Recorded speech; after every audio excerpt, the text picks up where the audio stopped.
Good morning children.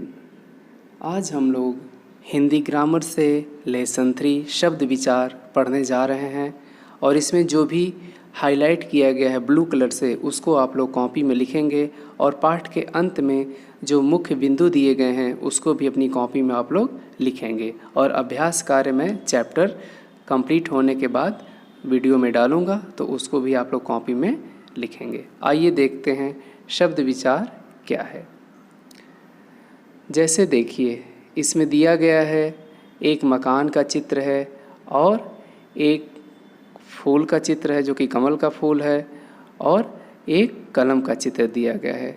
अब बालक उसे पढ़ने के लिए पहले क्या करेगा, इन ध्वनियों को बोलेगा जो वर्ण हैं। वर्णों के मेल से शब्द बनता है तो भवन को बोलेगा या मकान को बोलेगा, कमल को बोलेगा या कलम को बोलेगा। तो इसको बोलने में उसे कई वर्णों के मेल की आवश्यकता पड़ती है और इन्हीं वर्णों के मेल से शब्द बनता है। तो नीचे देखिए दिया गया है ध्वनियों यानी वर्णों का सार्थक समूह शब्द कहलाता है। शब्द किसे कहते हैं? ध्वनियों या वर्णों का सार्थक समूह शब्द कहलाता है। जैसे आप कोई भी शब्द बोलते हैं तो उसमें कई अक्षर होते हैं, कई वर्ण होते हैं, वो मिलकर के एक शब्द का निर्माण करते हैं। तो इस प्रकार ये डेफिनेशन हो गई। शब्द किसे कहते हैं? ध्वनियों या वर्णों का सार्थक समूह शब्द कहलाता है। नेक्स्ट पेज देखते हैं। शब्द तथा पद। शब्द और पद में क्या अंतर है?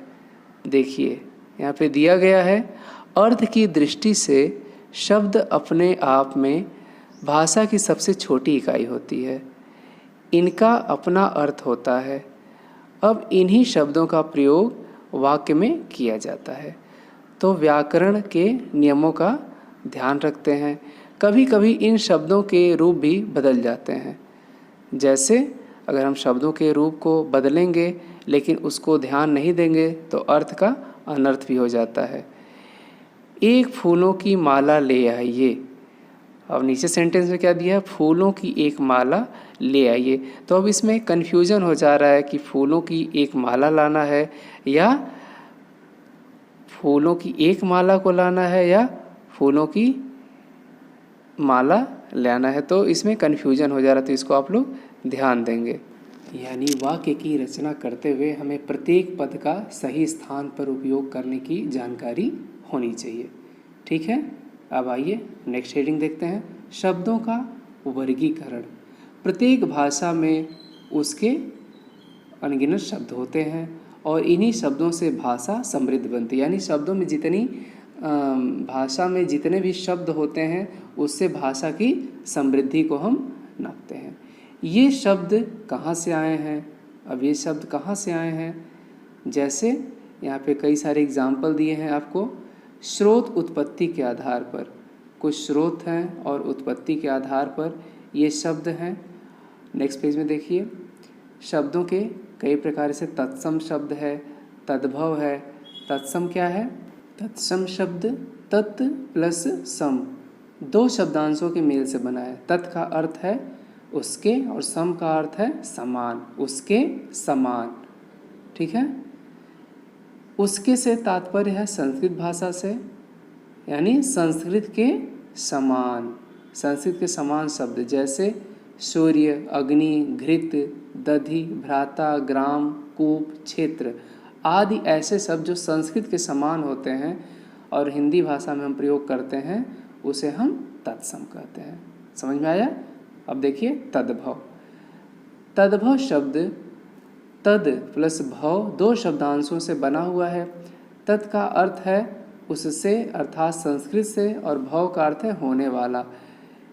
वे शब्द जो संस्कृत भाषा के हैं लेकिन हिंदी में उनका सरल रूप में प्रयोग किया जाता है उन्हें हम तद्भव शब्द कहते हैं। Do you understand? अब यहाँ पिंक चार्ट में आपको तत्सम और तद्भव शब्द दिए गए हैं, इसको आप लोग पढ़ेंगे। जैसे चंद्र है तत्सम तो उसका तद्भव हो गया चाँद। मातृ तत्सम है उसका तद्भव माता। जिह्वा का जीभ, दंत का दांत, गौ का गाय। ग्राम तत्सम है और उसका तद्भव हो गया गांव। तो इस प्रकार ये शब्द जो दिए गए हैं इसको आप लोग पढ़ेंगे और समझेंगे। ठीक है, अब आइए हम लोग नेक्स्ट पेज पे चलते हैं और ये जो भी आप लोग पढ़ेंगे उसको आप लोग कॉपी में लिखेंगे भी। रचना के आधार पर शब्द 4 प्रकार के हैं, जैसे तत्सम, तद्भव, देशज और विदेशी। अब 2 हम पढ़ लिए हैं, अब तीसरा हम देशज को देखेंगे। हिंदी भाषा में अनेक ऐसे शब्द हैं जो अपने देश, अपनी परिस्थिति और अपनी आवश्यकता के अनुसार गढ़ लिया गया है। इनको हम देशज शब्द कहते हैं, जैसे पेट, पगड़ी, बैल, डिबिया, रोटी, खिड़की, लोटा। तो ये सब देशज शब्द हैं। ठीक है, जो हम देसी भाषा में प्रयोग करते हैं। विदेशी, अब जैसे इसके नाम से भी हमको ज्ञात हो रहा है, जो शब्द विदेश से आए हैं यानी अपने देश के नहीं है, विदेश से आए हैं, दूसरे देशों से आए हैं, दूसरे देश के लोगों से संपर्क होने पर उस भाषा को हमने अपने भाषा में, हिंदी भाषा में अपना लिया है, तो उनको हम विदेशी शब्द कहते हैं। जैसे पेन, कार, साइकिल, शाबाश, तमाशा, कंप्यूटर, टेलीफोन, तारीख। तो इस प्रकार बहुत सारे ऐसे शब्द हैं, लायर, वकील, हवा, शादी, मिनिस्टर, सिनेमा, चाय, कूली, चाकू आदि। ठीक है, अब ये शब्द किस किस भाषा से आए हैं? ये अंग्रेजी से, उर्दू से, फारसी से, फ्रांसीसी से, चीनी आदि कई भाषाओं से आए हैं और हमारी हिंदी भाषा में समाहित हो गए हैं। तो इस प्रकार रचना के आधार पर इन शब्दों के कई प्रकार हैं, जैसे तत्सम, तद्भव, देशज और विदेशी। समझ में आया आपको?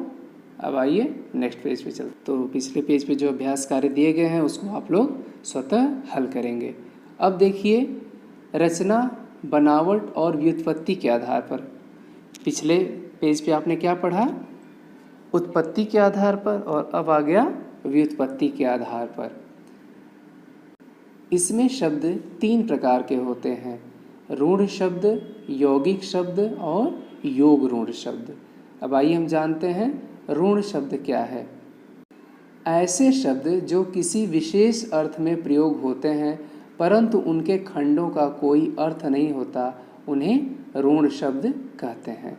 यानी ये विशेष अर्थ के लिए प्रयोग होते हैं, लेकिन अगर हम उनको खंडित करें, अलग अलग करें, तो उनका कोई विशेष अर्थ नहीं होता है, उसको हम रूढ़ शब्द कहते हैं। ठीक है, जैसे एग्जाम्पल में दिया गया है, घर, माता, कमल, पुस्तक आदि ये जो हैं ये रूढ़ शब्द हैं। इसको हम अलग अलग करेंगे तो उनका, जैसे घर को अलग करेंगे तो घ का कोई मतलब नहीं होगा और र का भी कोई मतलब नहीं होगा। ठीक है, नेक्स्ट देखिए, यौगिक शब्द। ऐसे शब्द जो 2 शब्दांशों के मेल से बनते हैं। यौगिक का मतलब ये है योग से, 2 शब्दों के योग से बनते हैं, और जो इन शब्दांशों का अर्थ होता है वही उस शब्द का भी अर्थ होता है, उन्हें यौगिक शब्द कहते हैं। तो आया समझ में आपके?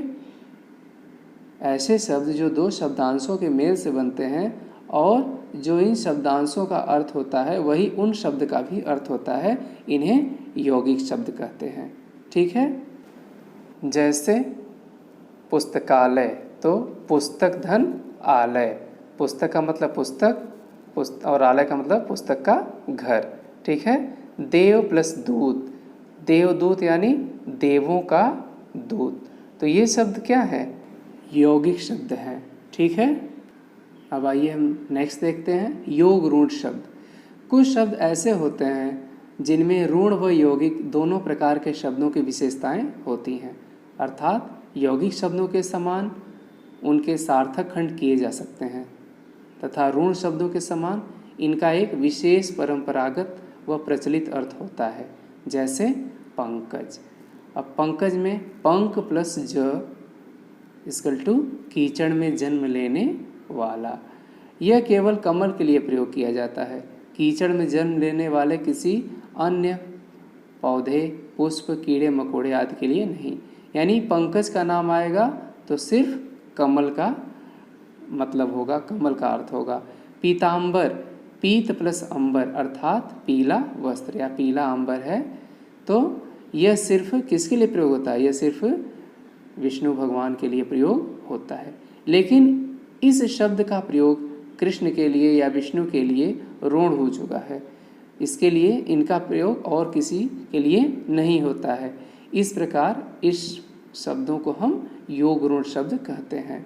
यानी यह सिर्फ उन्हीं के लिए प्रयोग किया जाता है या विशेष अवस्था में प्रयोग होता है। जैसे जिस यौगिक शब्द से किसी रूढ़ अथवा विशेष अर्थ का बोध होता है उसे योग रूढ़ शब्द कहते हैं। ठीक है। अब इसमें जो अभ्यास कार्य दिए गए हैं उसको आप लोग पूरा करेंगे। ठीक है। और प्रयोग के आधार पर वर्गीकरण है तो इसको आप लोग पढ़ेंगे और समझेंगे। ठीक है। अब आइए नेक्स्ट पेज पे। तीसरा है प्रयोग के आधार पर शब्दों का वर्गीकरण। तो इसे 8 वर्ग में बांटा गया है। संज्ञा, सर्वनाम, विशेषण, क्रिया, क्रिया विशेषण, संबंध बोधक, समुच्चय बोधक तथा विस्मयादि बोधक। ठीक है। आइए नेक्स्ट पेज पे। चौथा है विकार के आधार पर शब्द भेद। अब देखिए इसमें दिया गया है जिनके रूप को आवश्यकता अनुसार थोड़े बहुत परिवर्तन के साथ वाक्य में प्रयुक्त किया जाता है ऐसे शब्दों को विकारी शब्द कहते हैं। ओके। तो विकार के आधार पर शब्द भेद है। इसमें 2 पार्ट हैं, विकारी और अविकारी। विकारी में है संज्ञा, सर्वनाम, विशेषण और क्रिया, और अविकारी में है क्रिया विशेषण, समुच्चय बोधक, संबंध बोधक तथा विस्मयादि बोधक। ठीक है। तो विकारी शब्द यानी संज्ञा, सर्वनाम, विशेषण और क्रिया में उसमें हम कुछ न कुछ परिवर्तन कर सकते हैं, उसे विकारी शब्द कहते हैं। किंतु जो अविकारी शब्द होते हैं जैसे क्रिया विशेषण, समुच्चय बोधक, संबंध बोधक, विस्मयादि बोधक, उसमें कोई भी विकार नहीं होता, कोई भी परिवर्तन नहीं होता, उन्हें हम अविकारी शब्द कहते हैं। ठीक है। अब आइए देखिए 5वां, अर्थ के आधार पर शब्द भेद। जैसा कि दिया गया है वर्णों के जिस समूह का अर्थ होता है उन्हें सार्थक शब्द कहते हैं, और जिन वर्णों के जिस समूह का कोई अर्थ नहीं होता उन्हें निरर्थक शब्द कहते हैं। इसको आप लोग कॉपी में लिखेंगे भी। तो इसके आधार पर सार्थक समूहों का या सार्थक शब्दों का वर्गीकरण है। उसमें एकार्थी शब्द हैं और अनेकार्थी। अब एकार्थी शब्द क्या है हम इसको जानते हैं। एकार्थी शब्द वे शब्द होते हैं जिनका प्रयोग केवल एक ही अर्थ में किया जाता है, यानी उसका सिर्फ एक अर्थ होता है। जैसे पुस्तक शब्द का एक ही अर्थ है किताब। अगर हम पुस्तक कहेंगे तो उसका सिर्फ एक अर्थ है किताब। लेकिन अनेकार्थी शब्द ऐसे शब्द होते हैं जिनके कई अर्थ होते हैं। शब्द एक हो लेकिन अर्थ अलग अलग होते हैं। जैसे यहाँ पे चार्ट दिया, इसमें आप देख सकते हैं बाग, बाग का अर्थ है लगाम, बागीचा, 2 अर्थ हो गए। हलधर, हलधर का अर्थ है कृष्ण के भाई बलराम जो हैं उनको भी हलधर कहते हैं, और हल धारण करने वाला। मोटा शारीरिक रूप से या अधिक मात्रा में। तो इस प्रकार ये दिया है, आप इसको पूरा पढ़ेंगे। ठीक है। इस पेज पर भी दिया गया है जैसे पेय, दूध और पानी। ठीक है। निशान, चिन्ह या ध्वज, धर्म, स्वभाव या गुण। तो इस प्रकार इसको पढ़ के आप याद करेंगे और कॉपी में भी लिख सकते हैं। अभ्यास कार्य मैं आपको अगले वीडियो में शेयर कर दूंगा। ओके। अब आइए नेक्स्ट पेज को पढ़ते और समझते हैं। देखिए यहाँ पे क्वेश्चन 2 में एक्सरसाइज दी गई है। ये भी मैं आपको अगले वीडियो में बताऊंगा, लेकिन यहाँ भी देख लीजिए, आप इसको समझ लीजिए। यहाँ पे ऐसा शब्द दिया गया है कि शब्द वही है लेकिन उसका अर्थ अलग अलग है। ठीक है। जैसे कर्ण, एक कर्ण का अर्थ होता है जो कर्ण थे, महावीर योद्धा कर्ण महाभारत में, और कर्ण मीन्स हमारा कान भी होता है। ठीक है। अब नेक्स्ट देखिए पर्यायवाची शब्द। पर्यायवाची शब्द आपने पिछले कक्षा में पढ़ा है कि एक शब्द हो और उस शब्द के समान अर्थ वाले दूसरे शब्द भी हों, यानी अर्थ एक ही हो लेकिन शब्द अलग अलग हों। ठीक है। उसको हम पर्यायवाची शब्द कहते हैं। सीधी भाषा में हम कह सकते हैं कि पर्यायवाची शब्दों से तात्पर्य समान अर्थ वाले भिन्न भिन्न शब्दों का होता है, यानी शब्द भिन्न भिन्न हो लेकिन उसका अर्थ एक ही हो, उन्हें हम पर्यायवाची शब्द कहते हैं। नेक्स्ट पेज पे यहाँ पे कुछ पर्यायवाची शब्द दिए गए हैं और उसके बारे में बताया गया है। जैसे देखिए आकाश, आकाश का नभ, आसमान और गगन। तीनों का मीनिंग आकाश ही होता है। नेत्र, नयन, आँख, चक्षु।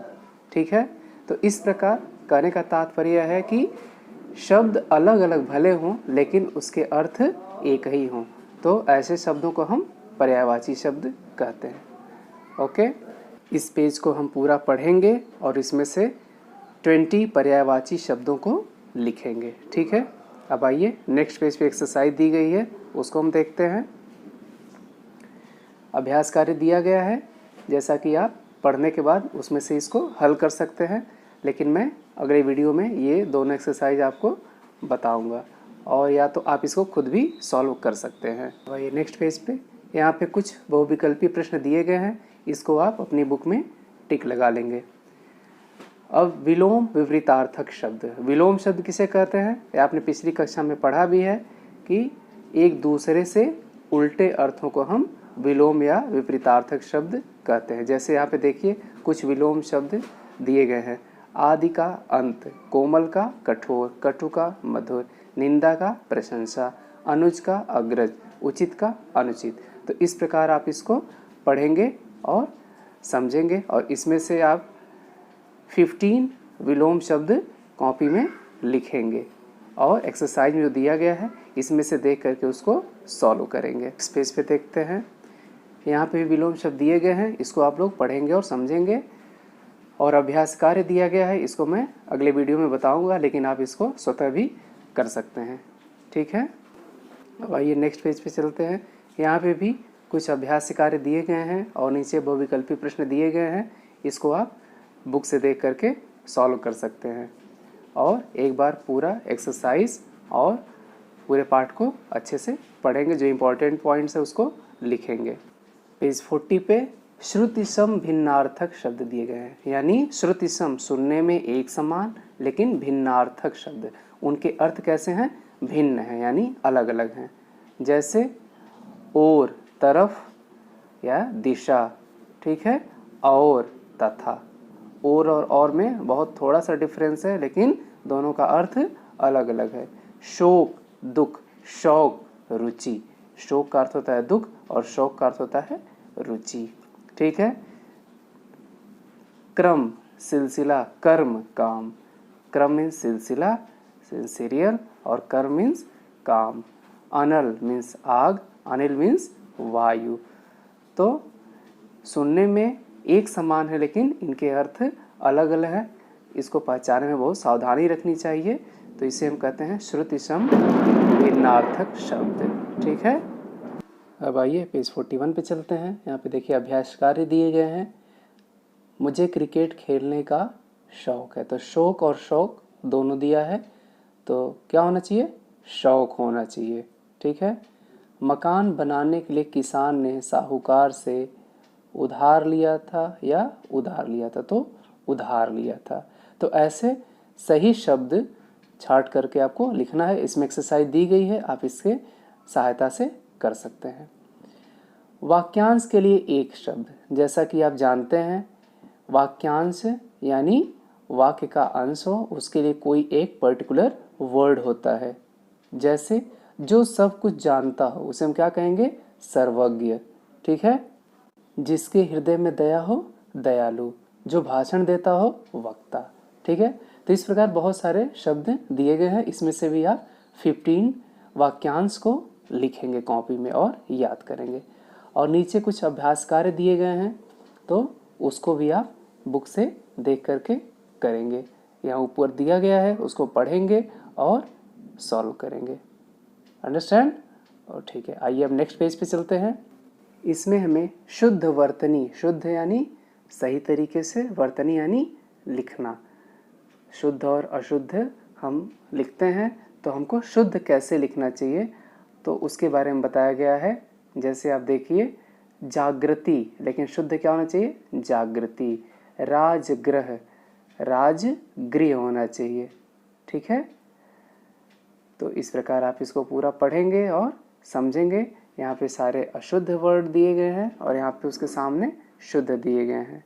जैसे संतुष्ट, संतुष्ट तो लिखने में भी अशुद्ध है, तो उसको हम कैसे शुद्ध करें? ठीक है, अंडरस्टैंड? तो इसको पूरा पढ़ेंगे और समझेंगे। और सबसे इम्पॉर्टेंट आपका है मुख्य बिंदु, जो आपके सामने दिख रहा है। तो पुस्तक से जितने भी मुख्य बिंदु दिए गए हैं उसको पूरा आप कॉपी में लिखेंगे और याद करेंगे।